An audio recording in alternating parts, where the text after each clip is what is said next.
ఉమ్. ఏం చేస్తున్నావు? దిష్టి తీస్తున్నా. ఇక్కడ చూడండి, సిఎస్కే గెలవాలని దిష్టి తీస్తుందంట. ఆ దిష్టి తీసి గెలిచిపోతారా?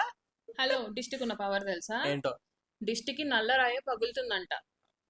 అంటే ఇప్పుడు నువ్వు ఓడిపోతావు, సిఎస్కే విన్ అవుతుందా అది. అంత సీన్ లేదు, ఈరోజు గెలిచేది పంజాబే. ఆయన నువ్వు ఎప్పుడు సిఎస్కే సపోర్ట్ చేసావని. చేశా, ఏదో సీజన్లో ఆర్సీబీ క్వాలిఫై అవ్వాలంటే సిఎస్కే విన్ అవ్వాలి, అప్పుడు సపోర్ట్ చేశా. అది మీరు క్వాలిఫై అవ్వాలన్నా మేమే విన్ అవ్వాలి. ముందు ఈ మ్యాచ్ గెలవండి చాలు, అప్పుడు చూద్దాం. గాయస్, సిఎస్కే విన్ అవుతుందని కమెంట్ చెయ్యండి. ఆ కమెంట్ చూసి ఇలా పిచ్చెక్కిపోవాలి. మీరైతే కమెంట్ చేసేయండి. సర్లే, సరే నీ చెయ్యి ఒకసారి. ఓకే. నిన్న మనం ఎస్ఆర్హెచ్ విన్ అయిపోయాం కలిసి. Yes, we won the match. Actually మనం చిన్న మీటప్ అనుకున్నాం కదా, ఎస్ఆర్హెచ్ గెలిస్తే.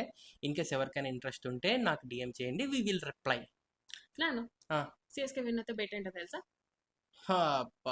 బెట్లు గెలిచి గెలిచి బోర్ కొట్టేసింది. ముందు విన్నామండి, తర్వాత బెట్ గురించి చూద్దాం. ఆహా, గైస్ మీరు కూడా సిఎస్కే విన్ అవుతుందని కమెంట్ చేయండి. ఆ కమెంట్లు చూసి ఇలా బుర్రలు బద్దలైపోవాలి. అంత లేదు, ఈరోజు గెలిచేది పంజాబే. అంత లేదు, సిఎస్కే విన్ అవుతుంది.